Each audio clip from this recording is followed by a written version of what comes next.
अगर मैं आपसे कहूँ कि मेरे पास आपके लिए एक बहुत ही मज़ेदार और सुंदर सा गिफ्ट है और वो या तो ये होगा या ये होगा। पहली बार जब हम उसे देखते हैं, जो पहला इम्प्रेशन होता है उसकी लुक का, वो हमारे लिए बहुत इम्पोर्टेंट होता है।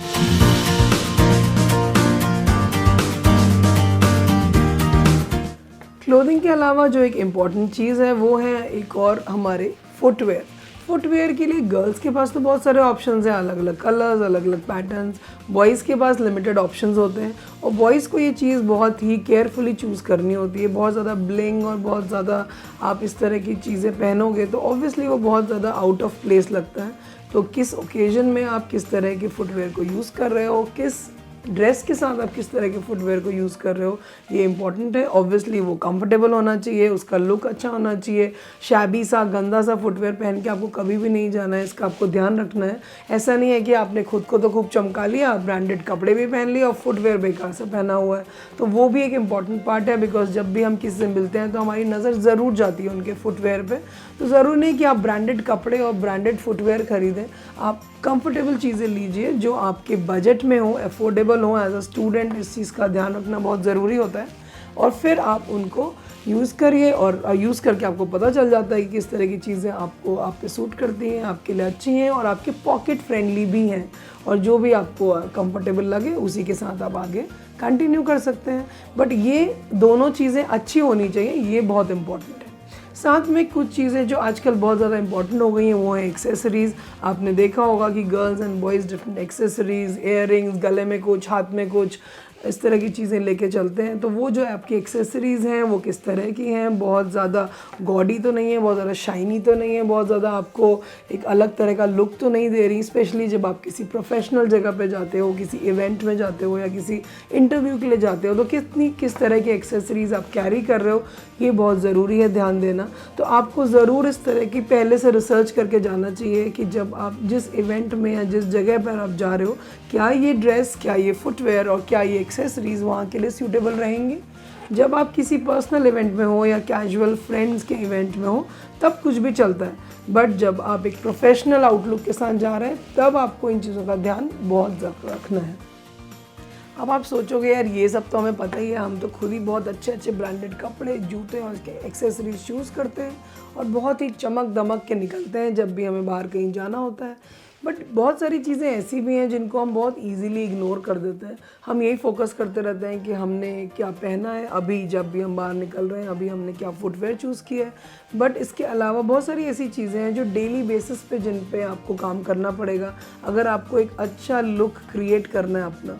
और जो ऐसी चीज़ें हैं जो एक हेल्दी लाइफस्टाइल से आती हैं, जैसे कि एक क्लीन एंड हेल्दी स्किन।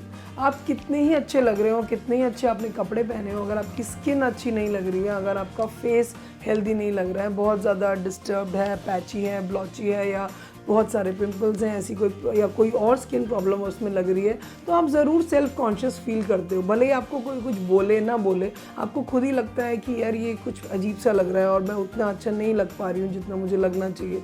तो इसके लिए बहुत ईजी चीज़ें हैं जो आप कर सकते हो और वो यही है कि आप एक हेल्दी लाइफस्टाइल फॉलो करिए, आप बहुत सारा पानी पीजिए, आप हेल्दी चीज़ें खाइए, आप जंक फूड को कम खाइए, आप फ्रूट्स को लीजिए, रॉ वेजिटेबल्स को लीजिए। उनको जितना ज़्यादा आप खाएंगे उतना ज़्यादा आपकी स्किन हेल्दी होगी, बिकॉज बॉडी से टॉक्सिन्स निकलेंगे। ये हमें पता तो है लेकिन फिर भी हम खाते रहते हैं जंक फूड और अनहेल्दी चीज़ें, सोडाज एट्सेट्रा, और इसकी वजह से हमारी स्किन अनहेल्दी होती है। आपको पता है कि बहुत सारे घरेलू नुस्खे होते हैं जिनको यूज़ करके आप इजीली अपनी स्किन को हेल्दी रख सकते हो। Apart from the internal ways जिससे आप हेल्दी लाइफस्टाइल फॉलो करके ठीक कर रहे हो, उसके अलावा बाहरी तौर पे आप बहुत सारे घरेलू नुस्खे ट्राई कर सकते हो। आप बहुत सारे ऐसी प्रॉब्लम्स अगर ज़्यादा आती है तो डर्मेटोलॉजिस्ट के पास जा सकते हो, वो आपको ट्रीटमेंट देंगे और उससे आप ठीक हो जाओगे।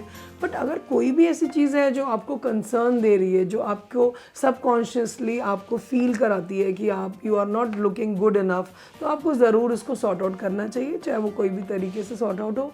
तो you can find a way, you can research on that and get it sorted so that ये चीज़ आपको डिस्टर्ब ना करे।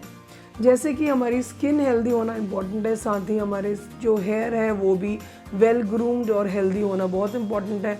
आपने देखा होगा ऐसे बहुत लोगों को जो दिखने में तो बहुत ऐसा लग रहा है कि तैयार होकर निकला है, बट उन्हें यही नहीं पता है किस तरह से एक नीट एंड क्लीन लुक देना है अपने बालों को, तो ये भी बहुत इंपॉर्टेंट है। पहले तो वो हेल्दी होने चाहिए, बहुत डिसकलर्ड या अजीब से स्प्लिट एंड्स वाले नहीं होने चाहिए।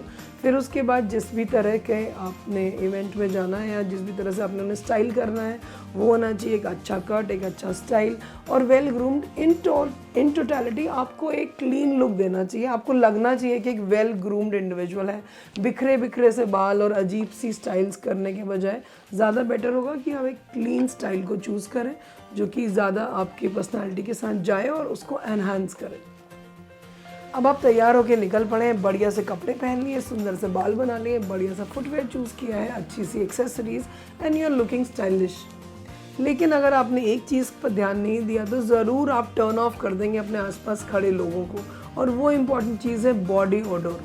अगर आपको ये प्रॉब्लम है तो you can definitely go to a doctor and get treated for that. बहुत सारे ट्रीटमेंट्स आ गए हैं इन चीज़ों के लिए, बट अगर एक नॉर्मल कंसर्न है जो कि हर किसी के साथ होता ही है तो उसको आप इजीली चेक कर सकते हो। यूज़ अ गुड परफ्यूम और deodorant what ever suits you, get a shower daily please. आप उसको फ्रेश दिखने में भी ये चीज़ आपको हेल्प करती है, आप वेल स्क्रब लगते हो, आप रोज़ जब निकलते हैं तो आप फ्रेश लगते हैं एंड आपकी बॉडी ओडोर को कंट्रोल करने में भी ये चीज़ हेल्प करती है। बिकॉज अगर आप स्टाइलिश लग रहे हो बट लोग आपके आसपास खड़े नहीं हो पा रहे हैं, खड़े नहीं होना चाह रहे हैं, तो definitely it is not a good thing. अब जब आप लोगों से बात करोगे, स्माइल करोगे, तो ऑब्वियसली आपके टीथ विजिबल होंगे, तो ज़रूरी है कि आपके टीथ हेल्दी और स्पार्कलिंग वाइट लगे। इसके लिए जो नॉर्मल एक ओरल हाइजीन हैबिट्स आप फॉलो करते हो वो तो आपको करनी ही है। इसके अलावा अगर टीथ में कुछ पर्टिकुलर प्रॉब्लम्स हैं, डेंचर में अगर आपको लगता है कि कुछ गलत है और आप उससे कॉन्शियस फील करते हो तो आप डेफिनेटली एक अच्छे डेंटिस्ट के पास जा सकते हो। आजकल इतनी इम्प्रूव्ड और इतनी बढ़िया टेक्निक्स आ गई हैं कि किसी भी प्रॉब्लम को वो सॉल्व कर सकते हैं और आपको हेल्प कर सकते हैं आपकी लुक को और आपकी स्माइल को एनहांस करने में। अगर आपको ये चीज़ें डिस्टर्ब कर रही हैं तो ज़रूर आपको इसका ट्रीटमेंट कराना चाहिए, बट अगर आप उससे आपके कॉन्फिडेंस पे कोई फ़र्क नहीं पड़ रहा है तो then let it be. But एक जनरल हेल्दी लुक ज़रूर होना चाहिए, एक स्पार्कलिंग लुक ज़रूर होना चाहिए। ऐसा नहीं लगना चाहिए कि आपने टीथ को ढंग से ब्रश नहीं करते हो या गंदे से लग रहे हैं आपके टीथ। अगर ऐसा कुछ है तो इसके लिए बहुत सारे ओरल प्रोडक्ट्स हैं जिनको आप यूज़ करके अपनी स्माइल को कोलगेट वाली स्माइल बना सकते हो। एक और नया ट्रेंड जो आजकल टीनेजर्स की और यंगस्टर्स की स्टाइलिंग का इम्पॉर्टेंट पार्ट होता है वो होता है टैटूज़ एंड बॉडी पियर्सिंग। अगर आपको टैटूज़ बनवाने हैं तो टैटूज़ आपकी बॉडी में कहाँ होंगे, क्या वो आपके प्रोफेशन के साथ मैच होते हैं, क्या वो आपको एक रिबेल का या एक अलग से इंडिविजुअल का लुक तो नहीं दे रहे हैं, इसका भी आपको ध्यान रखना बहुत ज़रूरी है।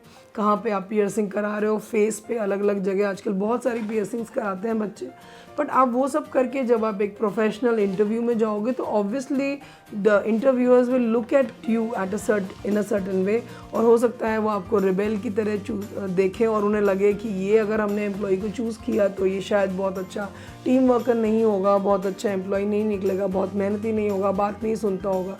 ज़रूरी नहीं कि आप ऐसे हों, बट बिकॉज हमारा एक ह्यूमन परसेप्शन होता है ऐसे लोगों के लिए और इंटरव्यूअर्स का बहुत स्ट्रॉन्ग परसेप्शंस पे काम करते हैं ये लोग, तो बहुत ज़रूरी है कि आप ध्यान रखें कि जब आप इंटरव्यू में जा रहे हैं तो इन सारी चीज़ों की जो लुक है वो भी आपकी फ़िज़िकल लुक्स में ऐड करेगा।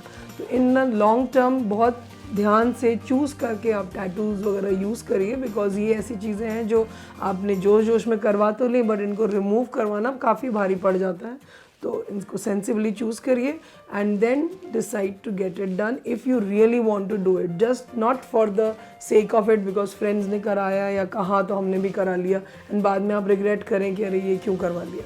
तो ये चीज़ आप बहुत सेंसिबली करिए बिकॉज ये लाइफ लॉन्ग चीज़ है, और जब आप इन सारी चीज़ों को फॉलो करेंगे और इन पे डेली बेसिस पे थोड़ा थोड़ा काम करेंगे तो आपकी पर्सनालिटी आप देखेंगे कि थोड़े ही टाइम में बहुत ज़्यादा एनहांस होगी, आपकी लुक्स बहुत अच्छी होंगी और the way people perceive you will definitely improve and change. ये एक इम्पॉर्टेंट फैक्टर है हमारे अपने सेल्फ कॉन्फिडेंस के लिए। अगर हमें फील हो रहा है कि हम अच्छे नहीं दिख रहे हैं या लोग हमें अच्छी तरह से नहीं पसंद कर रहे हैं because of our looks, because of the way we dress, तो इन चीज़ों को हम बहुत इजीली छोटे छोटे चेंजेस करके इम्प्रूव कर सकते हैं। इसमें बहुत ज़्यादा खर्चा या बहुत ज़्यादा टाइम और एनर्जी लगती नहीं है, बट हम करते क्या है कि हम इन चीज़ों को इग्नोर भी करते रहते हैं, इन पे कुछ काम भी नहीं करते और इसके लिए कॉन्शियस भी फील करते रहते हैं। तो अगर किसी इंसान से बात करने में, किसी मीटिंग में या किसी इंटरव्यू में आपको लगता है कि फ़िज़िकल लुक्स आपके लिए एक नेगेटिव फैक्टर है और आपको कॉन्शियस फील कराता है, तो डेफिनेटली आपको इन फैक्टर्स पे काम करना चाहिए। एंड आई एम श्योर कि अगर आप इन फैक्टर्स पे काम करोगे तो आप रियलाइज़ कर लोगे कि ये जो 3 फैक्टर्स हैं जिसके बारे में हमने बात करी, आपके फेशियल फीचर्स, आपका कॉम्प्लेक्शन और आपकी हाइट, जो कि ऑब्वियसली हमारे कंट्रोल में नहीं है, गॉड गिवन है, उनके बावजूद भी आप बहुत अच्छे लग सकते हो, बहुत इम्प्रेसिव लग सकते हो। And last but not the least, जब आप बैग खोलते हो तो आपको पता चल जाता है कि उस शाइनिंग बैग के अंदर कुछ काम का था या नहीं। तो आप चाहे कितने ही अच्छे, कितने ही इम्प्रेसिव लगो अपनी लुक्स की वजह से, अगर अंदर सब कुछ खाली है, मतलब एक अच्छा माइंड और एक अच्छी सोल नहीं है, अच्छा काम आप नहीं करते हो, मेहनती नहीं हो, आपको चीज़ें करना नहीं आता है, आप में स्किल्स नहीं है, तो लुक्स के लिए बहुत दिन तक आपको अप्रिशिएट नहीं करने वाला कोई भी, चाहे वो पर्सनल रिलेशन हो, चाहे वो प्रोफेशनल सेटअप हो। तो इन चीज़ों पे जो इंटरनली काम करने वाली हैं वो तो करना ही है, बट बिकॉज लुक्स इम्पॉर्टेंट है, लोग लुक्स को नोटिस करते हैं और दुनिया इस चीज़ को इम्पोर्टेंस देती है, तो हमें भी इसको इम्पोर्टेंस देनी ही पड़ेगी। So why not go ahead and do it. हमारी फिजिकल लुक्स के बारे में हमने बहुत सारी बातें आज डिस्कस करी। ये बहुत सारी चीज़ें इनमें से आपको ऑलरेडी पता होंगी, हो सकता है आप ऑलरेडी इन्हें यूज़ भी करते हो, और कुछ चीज़ें ऐसी होंगी उन्हें शायद आप इग्नोर कर रहे थे। अगर आप इनको इग्नोर कर रहे थे तो उनको भी आप इंक्लूड करिए अपने नॉर्मल रूटीन में, और इन चीज़ों पे जब आप डेली थोड़ा थोड़ा काम करते हैं तो चीज़ें इंप्रूव हो जाती हैं, बिकॉज इनके अलावा भी तो भाई बहुत कुछ है करने को। तो ऐसा भी नहीं है कि आप केवल लुक्स पे ही डिपेंडेंट हो और आप ये सोचें कि बस अच्छी लुक्स हो गई तो बस हमारा काम हो गया, हम इसी से अच्छा कर लेंगे या सक्सेसफुल हो जाएंगे, ऐसा बिल्कुल भी नहीं होता है। बट ये एक इम्पॉर्टेंट पार्ट है, because it's a material world, so looks important है और इसलिए हम भी इनको इम्पॉर्टेंस ज़रूर देंगे। एक बहुत ही फेमस कोट है, of all the things that you wear your expression is the most important. तो आप बहुत अच्छा सज धज के निकल पड़े, आपने बहुत कुछ तैयारी कर ली, अच्छे अच्छे ब्रांडेड कपड़े और जूते भी पहन लिए, एक्सेसरीज भी ले ली और बहुत अच्छे दिख रहे हो, but if you carry a glimsy expression on your face, ना आप स्माइल करते हो, फ्राउन करते रहते हो और गंदे से चेहरे बना के घूमते हो, तो obviously nobody would want to come to you और टॉक टू यू और be your friend. So it's very important that you stay happy, you look happy and keep smiling. अगर आज का वीडियो आपको अच्छा लगा तो please like, share and subscribe to the channel and share it with someone who needs to hear this. आपके आसपास बहुत सारे फ्रेंड्स, फैमिली में ऐसे लोग होते हैं, स्पेशली यंगस्टर्स होते हैं जो इन चीज़ों को लेकर बहुत ज़्यादा कॉन्शियस होते हैं, तो आप ज़रूर उनके साथ ये वीडियो शेयर कर सकते हैं और उनको हेल्प कर सकते हैं इन चीज़ों को सॉर्ट आउट करने में। Thanks a lot.